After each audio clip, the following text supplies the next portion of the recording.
भारत का अधिकांश भाग पानी की कमी के खतरनाक दौर से गुजर रहा है। देश के 90% गांवों में आज भी पानी को जमीन से खींचा जा रहा है। चिंता की बात यह है कि ग्राउंड वाटर रिचार्जिंग को लेकर राष्ट्रीय स्तर पर कोई ठोस योजना है ही नहीं। Indira Gandhi institute of development research के मुताबिक रोजाना तकरीबन 85 लाख पंप देश भर में करोड़ों लीटर पानी धरती की कोख से निकालते चले जा रहे हैं।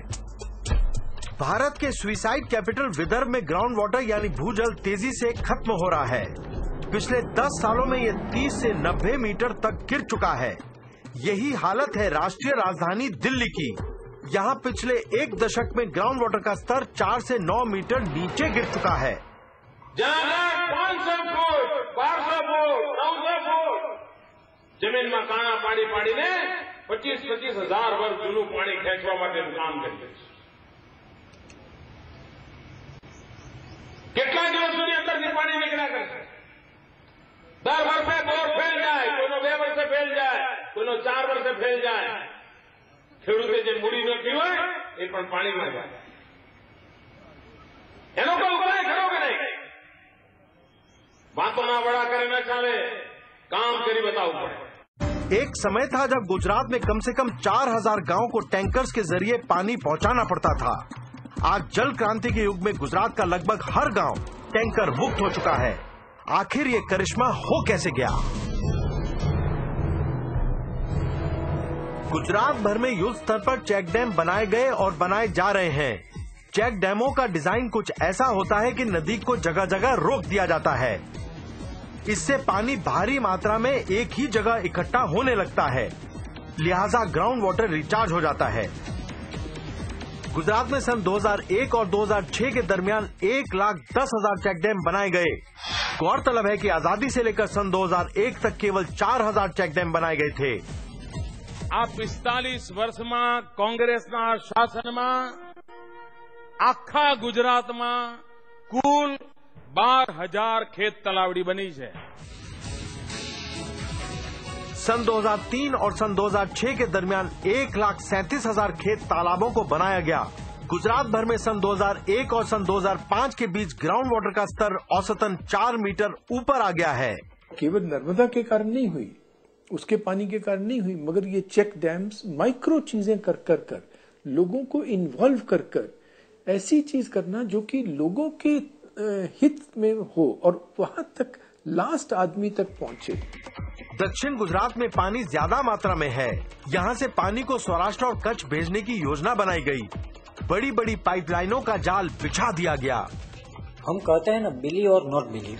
गुजरात में ये जो पाइपलाइन वाली बात है, लगभग एक ऐसा ही किस्सा है। इस तरीके से करीब 10,000 विलेजेस हमने कवर किया है और गुजरात में भूगर्भ का आधारित जो पीने का पानी की व्यवस्था थी उसको हमने क्रमशः बंद कर रहे हैं। सरदार सरोवर प्रोजेक्ट का मेन कैनाल 532 किलोमीटर लंबा है। इसका 400 किलोमीटर भाग बनकर तैयार हो चुका है। इससे 4 लाख हेक्टेयर भूमि की सिंचाई और 4,000 गांवों को पीने का पानी पहुंचाया जा सकता है। सन 2001-2002 में पानी के एक बहुत बड़े संकट के दौरान नर्मदा का पानी कैसे निकाला गया, उसकी कहानी अद्भुत है। गुजरात सरकार ने एक फैसला लिया कि जो पहाड़ उसके बाजू में है, उस पहाड़ में विस्फोट करके सुरंग बनाई जाए और उस सुरंग में से इस पानी को अगर गुजरात राज्य में पहुंचाया जाएगा तो ये कितना अच्छा होगा। उन्होंने फैसला लेके विस्फोट करके सुरंगें बनाई और वहां पर 100 हार्स पावर के 60 पंप लगाए गए। उन पंपों के जरिए आज ये पानी पूरे गुजरात में जा रहा है केनाल के नेटवर्क से और पूरी जनता को पीने का पानी और सिंचाई का मिल रहा है। मैं कच्छ से आ रहा हूँ, तो कच्छ के लोगों के लिए अभी पानी आ गया नर्मदा का, तो इतनी बड़ी उसकी वैल्यू है कि जो एक पानी की अछत वाले देश में रहने वाले को ही पता चलता है। पानी की कमी होने पर गरीबी, बेबसी और मौत हमारा दरवाजा खटखटाने लगती है। ये है विदर्भ के किलिंग फील्ड्स। इस इलाके में खेती कम और आत्महत्याएं ज्यादा होती हैं। हर 8 घंटों में औसतन एक किसान आत्महत्या कर लेता है। कुछ फांसी के फंदों पर लटक जाते हैं और कुछ कीटनाशक पी लेते हैं। यहाँ के किसानों को पेस्टिसाइड की इतनी खुराक जरूर नसीब हो जाती है जो उनकी मौत के लिए काफी होती है।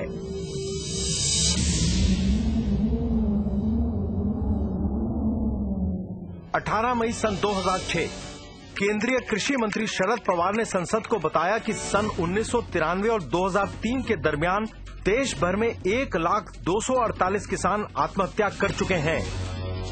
आजकल महाराष्ट्र का विदर्भ क्षेत्र किसानों की आत्महत्याओं को लेकर हर रोज अखबारों की सुर्खियों में रहता है।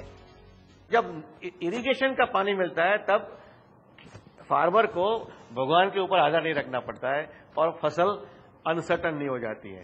महाराष्ट्र में, आंध्र प्रदेश में और कोई राज्यों में जहां जहां इरिगेशन नहीं मिला है और पानी नहीं मिला है, फार्मर्स की इनकम अनसर्टन होती है, डेट बर्डन बढ़ता जाता है और सुसाइड होते हैं। देश भर में खेती को लेकर काफी मायूसी का माहौल है। नेशनल कमीशन ऑफ फार्मर्स ने गुजरात मॉडल की खूब तारीफ की है। ગુજરાતમાં કિસાનની આવક 3 જ વર્ષમાં બમણી કરી દેશે ભાઈ। આજે જો એ વર્ષે ₹1,00,000 કમાતો હશે તો એ ₹2,00,000 કમાતો થઈ જવાનો છે। पहले मेरे को तो 50,000 की आवक होती थी और अभी तो उससे ज्यादा होकर 1.5 लाख की आवक हो जाती है। Whereas if you look at India, agriculture, where bulk of our people still derive their income from, in India is growing only at between 2 and 3.5%, whereas in Gujarat we have even maintained a double-digit growth in agriculture.